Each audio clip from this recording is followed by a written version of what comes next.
Hello students, जय हिंद, वंदे मातरम। स्वागत है आप सभी का जीएस विद सीवी में हर कदम सफलता की तरफ। तो उम्मीद है कि आप लोग अच्छे होंगे, स्वस्थ होंगे और अपनी पढ़ाई में अपने लक्ष्य को प्राप्त करने के लिए पूरी तरह से व्यस्त होंगे। तो आज का हमारा सेशन किस पे आधारित है? ये सेशन है नीति निर्देशक तत्व के भाग 2 पे। भाग 1 को हमने कवर कर लिया है, अब हम इसमें भाग 2 को देखेंगे। अगर आप भाग 1 को डिटेल में पढ़ना चाहते हैं तो उसका लिंक डिस्क्रिप्शन में दिया गया है, आप उस पर क्लिक करके क्लास को देख लीजिए, क्योंकि जब तक आप पार्ट 1 नहीं देखेंगे पार्ट 2 आपको समझ में नहीं आने वाला है। ठीक है, तो आइए देखते हैं पार्ट 2 में क्या क्या चीज़ें हैं। हमने पार्ट 1 में अनुच्छेद 39 तक कर लिया था, आज हम अनुच्छेद 40 करने वाले हैं। अब हम देखेंगे कि अनुच्छेद 40 में क्या है।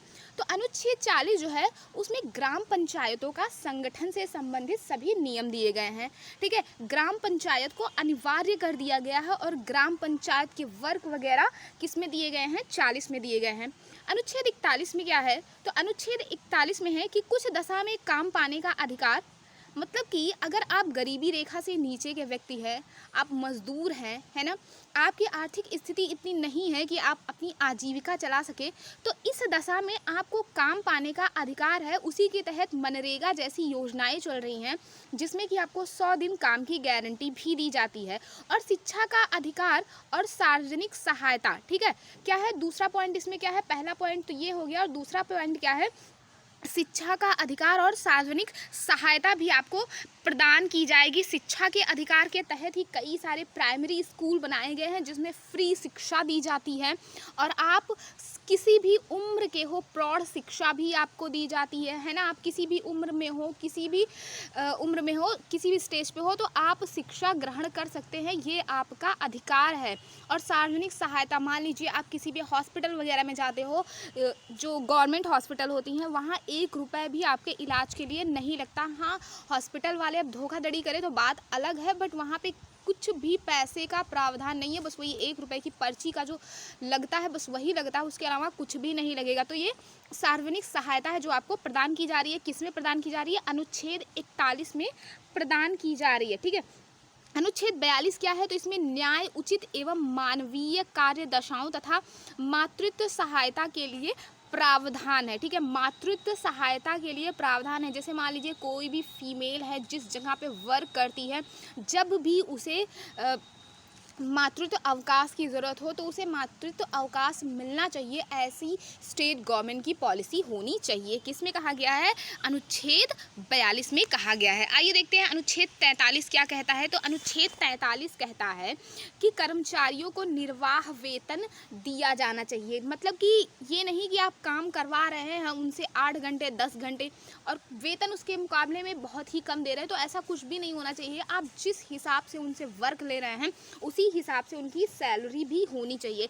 अनुच्छेद 43 यहीं पे खत्म नहीं होता है। अनुच्छेद 43A को भी राज्य के नीति निर्देशक तत्व में रखा गया है। इसमें क्या है? इसमें है उद्योगों के प्रबंधन को रखा गया है। ठीक है, उद्योगों के प्रबंधन में कर्मचारियों को सहभागिता को रखा गया है। और ए नहीं बी भी है। ठीक है, अनुच्छेद 43A और अनुच्छेद 43B को राज्य के नीति निर्देशक तत्व में रखा गया है। आप लोग अपनी नोट्स में इस पॉइंट को नोट कर लीजिएगा, क्योंकि आपको कंफ्यूज कर सकता है एग्जाम में इस टाइप का क्वेश्चन करके कि अनुच्छेद 43A और B है या नहीं है।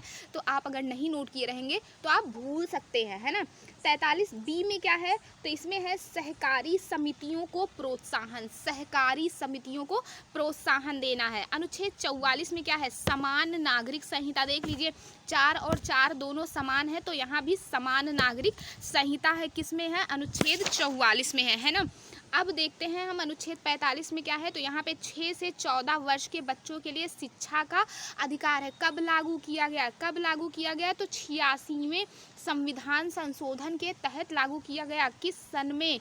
किस सन में? तो आप बताएंगे किस सन में था? तो ये 2002 में था। ठीक है, आगे बढ़ते हैं। आगे कौन सा है? अनुच्छेद 46। अनुच्छेद 46 में कहा गया है कि अनुसूचित जाति और जनजाति की शिक्षा, ठीक है, अनुसूचित जाति, अनुसूचित जनजाति और जो कमज़ोर वर्ग के लोग हैं उनका शैक्षिक तथा आर्थिक हितों को बढ़ावा देना है। किस में है ये?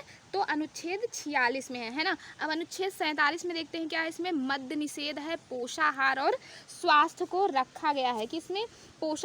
पोषाहार का स्तर बढ़ाना है ना, जीवन स्तर सुधारने तथा जन स्वास्थ्य की स्थिति बेहतर करने संबंधी सरकार का जो कर्तव्य है वो किस में रखा गया है? तो वो रखा गया है अनुच्छेद 47 में। अनुच्छेद 48 क्या कहता है? आइए देखते हैं अनुच्छेद 48 को। इसमें क्या कहा गया है? इसमें कहा गया है कृषि एवं पशुपालन का संगठन, है ना, कृषि एवं पशुपालन का संगठन करना है। 48A में क्या कहा गया है? पर्यावरण संरक्षण, पर्यावरण संरक्षण और सुरक्षा। मैंने आपको मौलिक कर्तव्य में ये चीज़ें बताई थी, आप मौलिक कर्तव्य वाली क्लास देख लीजिएगा, आपको अनुच्छेद 48 बखूबी वहाँ पे समझाया गया है। अनुच्छेद 49 में क्या है? तो इसमें है राष्ट्रीय महत्व स्मारक स्थान का संरक्षण, मतलब राष्ट्रीय महत्व के जो स्मारक हैं, है ना, स्थान है, उनका संरक्षण करना किसका दायित्व है? तो गवर्नमेंट का दायित्व है, उनका मौलिक कर्तव्य है। आगे बढ़ते हैं, आगे देखते हैं अनुच्छेद 50 में क्या है। अनुच्छेद 50 में है न्यायपालिका का कार्यपालिका से अलगाव, यानी कि न्यायपालिका कार्यपालिका से पूरी तरह से अलग होगी, जिससे कि न्याय में पूरी तरह से निष्पक्षता बरती जाए।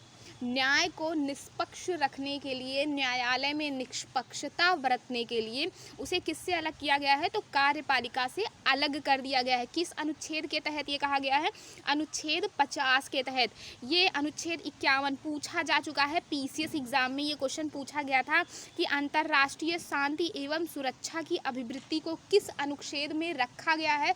तो किस अनुच्छेद में रखा गया है? अनुच्छेद 51 में राज्य के नीति निर्देशक तत्व भाग 4 के अंतर्गत रखा गया है। ठीक है, तो गाइज DPSP में बस इतना ही है। अनुच्छेद 36 से लेकर के 51 तक पूरा मैंने आपको कवर करा दिया है 2 पार्ट में। आप दोनों ही पार्ट को देख करके नोट्स बना लीजिएगा। इस पे बेस्ड जो भी क्वेश्चंस होंगे वो प्रैक्टिस सेशन में आपको यानी कि संडे को प्रोवाइड करा दिए जाएंगे।